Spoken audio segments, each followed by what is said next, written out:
Sumpah guys, musim ini seru banget sih. Ya, setelah kita berhasil meraih quadruple di season ke-206, musim ini tim saya bermain kurang maksimal. Di Liga, kita memang bermain cukup bagus dan saat ini masih belum terkalahkan. Kita berhasil mengoleksi 40 poin, selisih 1 poin dengan peringkat 2 klasemen dan selisih 3 poin dengan peringkat 3 klasemen. Tapi jaraknya terlalu dekat, jadi kita harus tetap konsisten bermain bagus dan kalau bisa tetap meraih kemenangan demi kemenangan agar posisi 2 tidak naik ke puncak klasemen, tidak menggulingkan kita atau kita tidak tergelincir di pertengahan musim ini. Sementara di kompetisi Liga Elite kita juga sudah dipastikan lolos ke babak 16 besar tanpa melalui babak playoff karena kita berhasil duduk di puncak klasemen dengan raihan 24 poin. Kita punya poin yang sama dengan peringkat 2 dan 3. Bedanya saat ini kita unggul produktivitas gol yang bikin kita duduk di puncak klasemen, guys. Kemudian puncaknya di kompetisi cup di mana tim saya sudah kelihatan bermain kurang maksimal sejak di babak perempat final. Ya, di leg pertama kita berhasil mengalahkan Muhammad FC dengan skor 4-2. Tapi sayangnya di leg kedua kita tumbang dengan skor tipis 4-3. Tapi beruntung karena di leg pertama kita menang atas Muhammad FC, akhirnya tim saya bisa lolos ke babak semifinal. Dan kita dipertemukan dengan lawan yang cukup kuat yaitu Pason Potku. Dan sayangnya tim saya tumbang dengan skor telak 5-2. Nah, di video sebelumnya saya udah ngebahas gimana cara saya memperkuat tim tanpa menggunakan token. Dan hari ini kita akan kembali menghadapi Pason Potku FC di leg kedua. Tentu misi saya yaitu meraih hasil yang bagus dan berharap bisa comeback. Tapi jelas ini bukan misi yang mudah. Meskipun saya sudah memperkuat tim sampai OVR-nya meningkat dari 90-an menjadi 102,3, tapi jika kita hitung dan kita bandingkan, tim lawan jelas jauh lebih diunggulkan. Mereka punya lini pertahanan yang jauh lebih bagus ya, 124,2 versus 99,5. Kemudian mereka juga punya pemain tengah yang bagus banget di angka 142 versus 102,1 dan dari lini serang mereka juga jauh lebih diunggulkan. Mereka punya VR 126,2 versus 105,3 dan performanya dalam 5 pertandingan terakhir mereka belum sekalipun menelan kekalahan. Sementara tim saya SP Werder Bremen bermain kurang maksimal dengan hanya meraih 3 kemenangan, 1 hasil seri dan 1 kali menelan kekalahan. Nah, lawan bukan hanya memiliki OVR yang tinggi, mereka juga menempatkan pemain-pemain yang berkualitas di hampir di semua posisi kecuali di posisi kiper. Entah kenapa kipernya masih dipertahankan, tapi saya rasa mungkin karena penjaga gawang ini sudah membawa Pason Potku FC meraih banyak kemenangan. Itu kenapa sang legenda ini masih tak tergantikan. Kemudian di posisi back sayap kiri di sini juga tim lawan menempatkan pemain muda, jenjangnya sudah ditingkatkan ke stellar di mana OVR-nya meningkat dari 117 plus 26 peningkat tier atau peningkat jenjang dan performanya cukup bagus. Playstyle-nya pullback dan untuk atributnya juga cukup tinggi. Oke. Kemudian di posisi back tengah, lawan juga menempatkan pemain yang berkualitas. Jadi meskipun OVR-nya kecil tapi atributnya itu tinggi banget. Jadi meskipun pemain ini enggak mendapatkan jenjang atau enggak memiliki tier, pemain ini tetap memiliki atribut yang cukup tinggi, guys, beneran. Apalagi sudah setelah ditingkatkan jenjangnya ya, guys ya. Jadi atributnya meningkat jauh lebih tinggi. Begitupun dengan back tengah di sampingnya, rata-rata kita lihat atributnya tinggi semua dan performanya juga bagus loh, guys. Performanya bagus banget. Nanti malam jam 1 ya pertandingan akan berlangsung. Jadi jujur hari ini kita masih belum melatih tim saya sama sekali dan hari ini kita akan membahas cara saya mempersiapkan tim sebaik mungkin ketika akan menghadapi lawan yang sangat kuat seperti ini. Ya di sini ada Ville Polmaki, pemain tengah atau gelandang bertahan dari Pason Potku. Jenjangnya udah ditingkatkan ke master ya, tinggi banget. Dan meskipun jenjangnya nggak ditingkatin, dia tetap punya atribut yang tinggi, terutama untuk skill bertahannya guys. Rata-rata emang tinggi banget, penempatan posisi terutama di angka 213 plus peningkat tier 80. Jelas kita bakal sulit untuk bisa menerobos area tengah. Dan kalau dibandingkan dengan pemain-pemain saya tentu timpang banget. Timpang banget. Oke, di sini ada juga pemain muda, Nico Toumanian.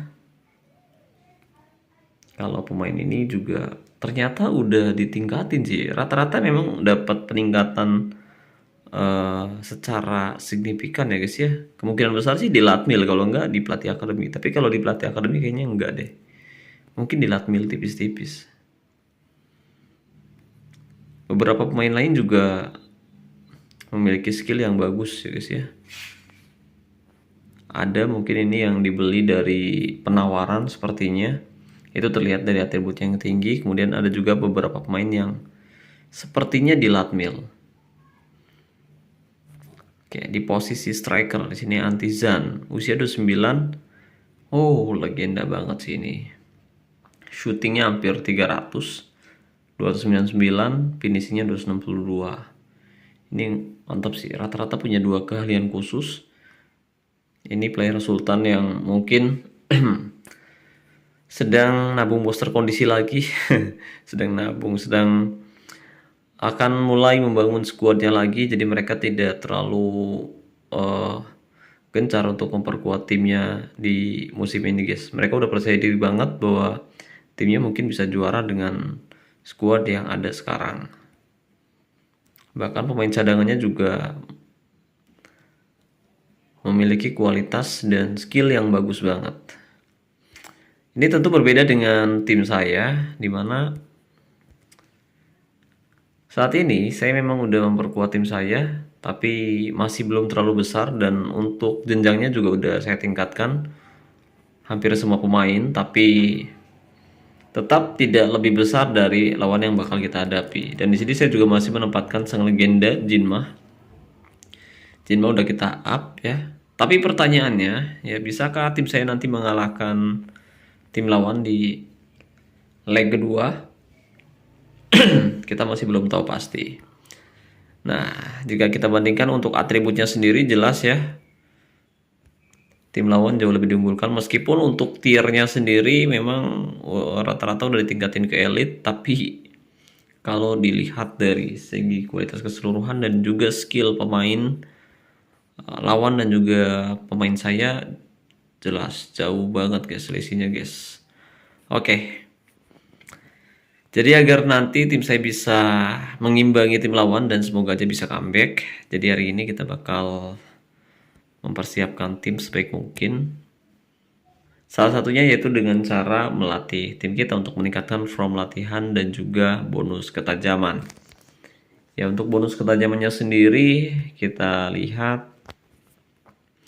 Sebelum kita mulai melatihnya, saya akan cek terlebih dahulu untuk buku strategi yang saya miliki. Nah, di sini saya punya beberapa buku strategi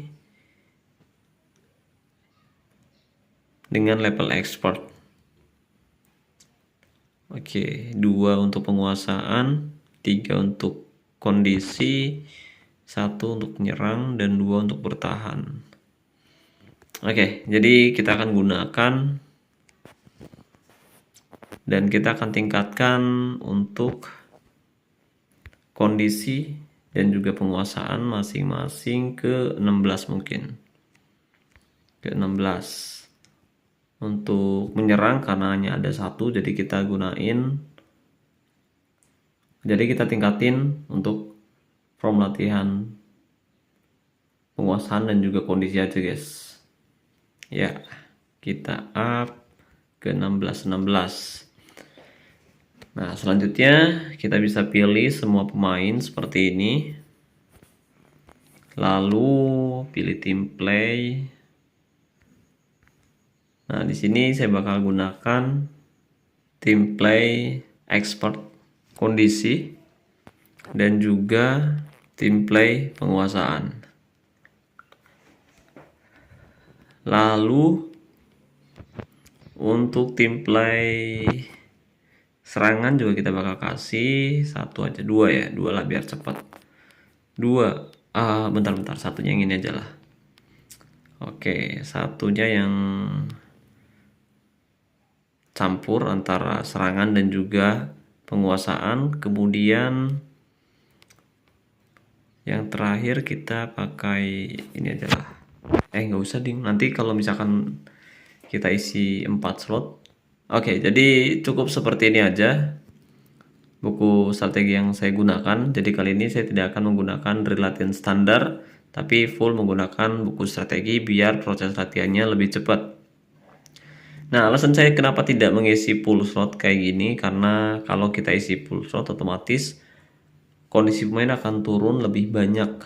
Jadi daripada nanti kita gunakan booster kondisi buat memulihkan kondisi pemain inti, jadi saya rasa sesi latihan ini cukup untuk melatih dan meningkatkan bonus ketajaman serta form latihan tim kita, guys.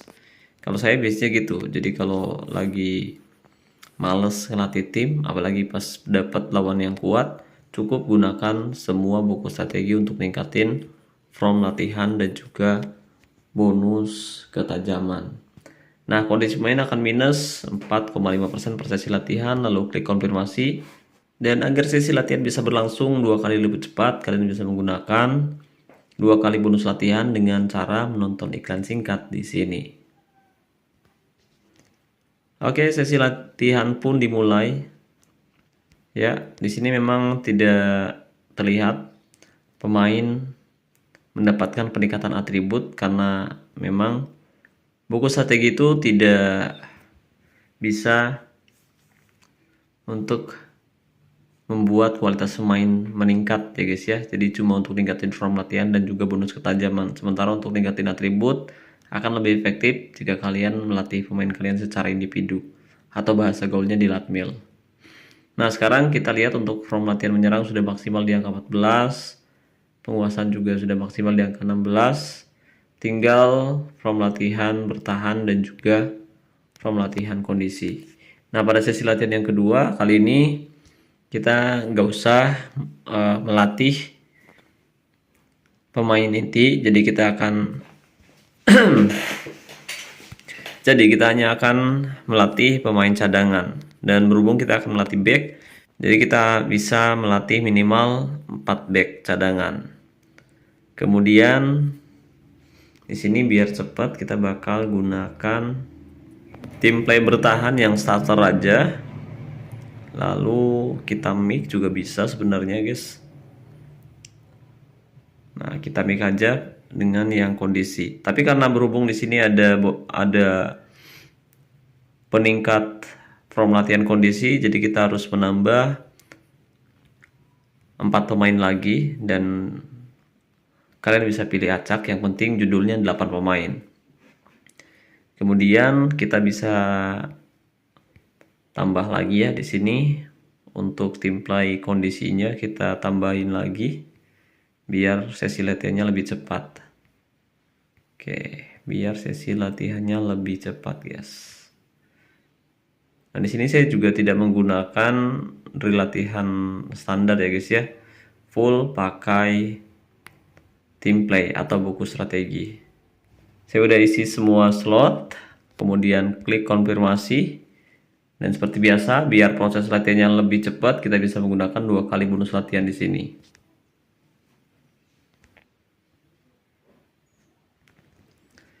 Oke guys, dan sesi latihan pun selesai. Sekarang form latihan menyerang ada di angka 14, form latihan bertahan di angka 14, form latihan penguasaan di angka 16, dan form latihan kondisi di angka 16. Nah, dengan melakukan sesi latihan seperti ini, kita bisa lebih menghemat booster kondisi. Nah, buat teman-teman yang nanya, Bang, gimana sih caranya biar kita bisa punya banyak buku strategi? Caranya gampang banget, kalian pastiin rutin mengambil buku strategi gratis tiap hari di sini guys. Memang kita harus nonton iklan sih, tapi ya udahlah nggak apa-apa. Yang penting kita bisa dapetin buku strategi secara gratis ya guys ya. Tiap hari ada beberapa buku strategi yang bisa kita dapetin. Nah, tapi pastiin untuk buku strateginya sendiri kalau lawan kalian nggak terlalu tangguh, kalian cukup gunakan satu buku strategi. Tujuannya apa? Tujuannya yaitu hanya untuk meningkatkan bonus ketajaman dan juga from latihan aja. Tapi kalau lawan kalian dirasa berat, kalian bisa gunakan beberapa buku strategi yang starter atau yang expert. Nah, kalau saya sendiri biasanya bakal gunain buku strategi expert atau ultimate ketika akan menghadapi tim yang dirasa cukup kuat atau sangat kuat. Tapi kalau lawan yang bakal dihadapi nggak terlalu kuat, di sini saya cukup menggunakan satu buku strategi starter aja guys. Tujuannya buat tingkatin form latihan dan juga bonus ketajaman. Jadi seperti itu ya guys ya. Dan dengan sesi latihan seperti ini, kondisi pemain kita juga tetap bugar. Jadi kita nggak perlu menggunakan booster kondisi yang kita miliki. Tapi kalau pemain kalian udah terlanjur kelelahan, kalian bisa pulihkan secara gratis dengan menonton iklan singkat di sini. Oke, jadi seperti itulah persiapan saya sebelum tanding menghadapi tim yang lebih kuat. Dan saya harap nanti kita bisa berhasil meraih kemenangan dan syukur-syukur bisa comeback ya guys ya. Oh ya, buat teman-teman yang mungkin pernah mengalami hal yang sama seperti tim saya ketika dipertemukan dengan lawan tim berat, kalau boleh tahu kira-kira taktik, strategi, dan promosi apa nih yang kalian terapin? Coba ceritain pengalaman kalian di kolom komentar video ini. Siapa tahu komentar dari teman-teman bisa bermanfaat untuk saya dan juga buat teman-teman yang kebetulan membacanya. Oke guys, sayang sekali baru aja dilatih. Tim saya langsung ditantang oleh RFC.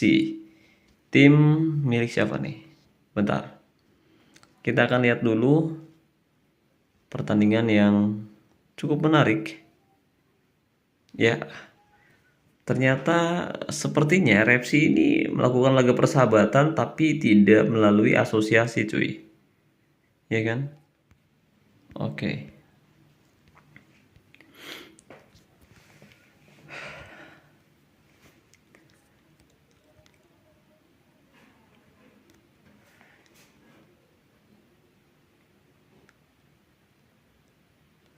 Ini kalau misalkan melakukan laga persahabatan via pertemanan biasa, jadi hasilnya kayak gini ya guys ya.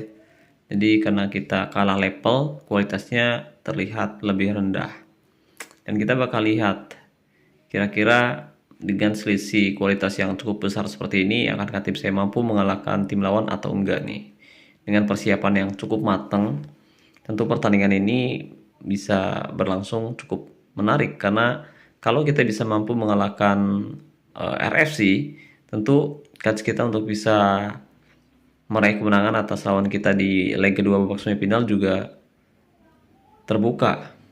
Tapi kalau kita kalah telak, ya itu berarti kita harus pikirkan lagi strategi yang bakal kita terapin di leg kedua nanti guys.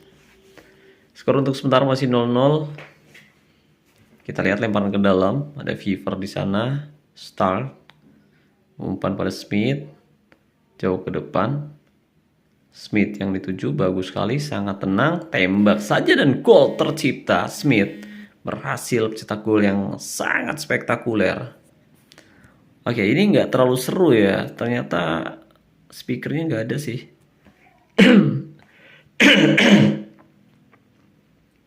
Bentar guys, kita nyalain dulu ya speaker penontonnya guys, biar mantap. Oke, sekarang ada suara penontonnya. Tadi kurang seru ya guys ya. Smith kali ini bagus. Smith kembali dan oke, gol tercipta kembali. Skor 2-0 untuk sementara. SP Werder Bremen memimpin atas tuan rumah. Ya.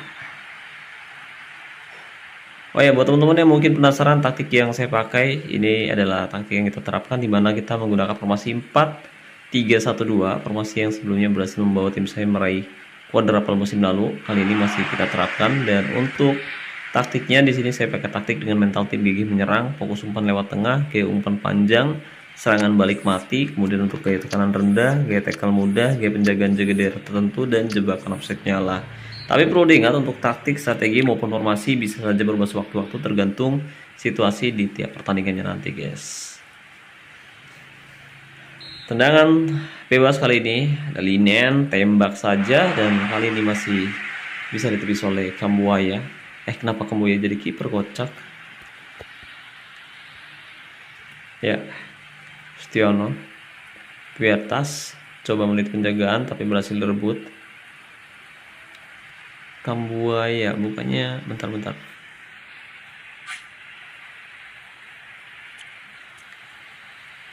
Oh, saya pikir Ricky Kambuaya cuy. Ternyata Epa Kambuaya. Saya pikir Ricky Kambuaya. Menit 1 skor 2-0. Ya. Tandukan Smith kali ini masih bisa diamankan dengan baik.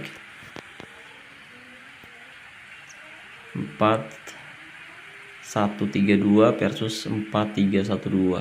Oke, Purnomo kali ini umpan pada Tainman. Berhasil rebut, Linen, Smith cukup baik mencoba mengirim bola. Jinma, umpan yang sangat bagus karena Dila di sana tembak, terlalu lama. Harusnya dia segera shoot ya, udah one on one dengan penjaga gawang, tapi sayangnya dia terlalu lama menguasai bola pemirsa. Skor masih belum berubah, 2-0 untuk keunggulan SP Werder Bremen. Kali ini ada Tanto, umpan masuk dia tapi berhasil dipotong menghasilkan serangan balik cepat. Udah sendirian di sana tapi beruntung udah lebih dulu terjebak offside. Hampir semua pemain belakang dari SP Werder Bremen ini keluar dari posisi terbaiknya ya guys ya. Bertas, Smith, Tanto, Cirdis. Ya, hanya ada satu back tengah, kita lihat. Sangat berbahaya. Dan Nasrullah di sana lewati penjaga dengan sangat baik dan bola masih bisa ditepis oleh Nagata. Untuk position kita sedikit lebih unggul atas tuan rumah 57-43. Ini karena tim kita balance, sedikit lebih balance daripada tim lawan.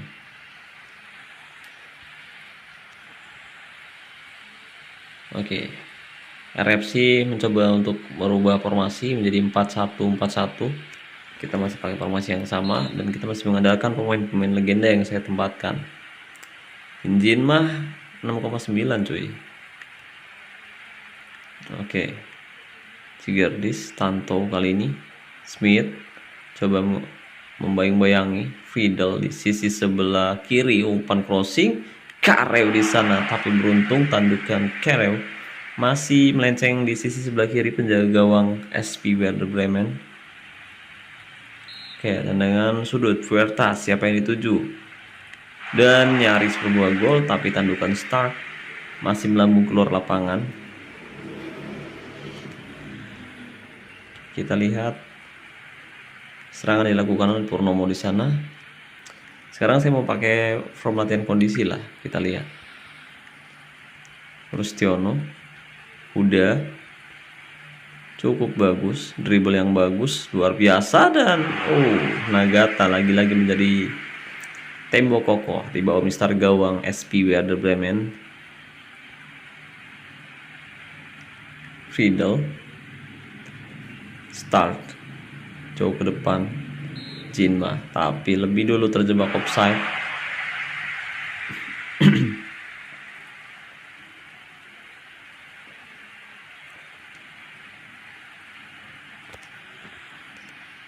Oke.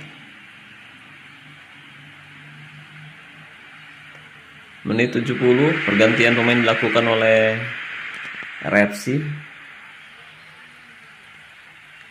Kanadila, Aguirre, Kiper di sana cukup baik. Fidel, sayang sekali bola berhasil direbut menghasilkan serangan balik cepat.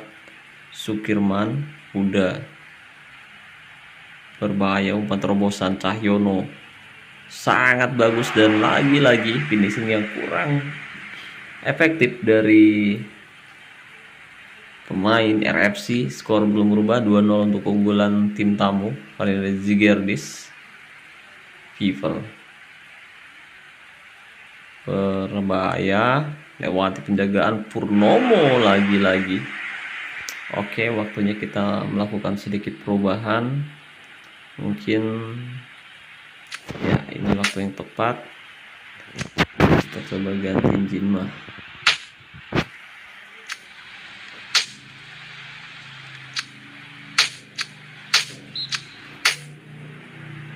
Formasi berubah, kita rapatkan area tengah.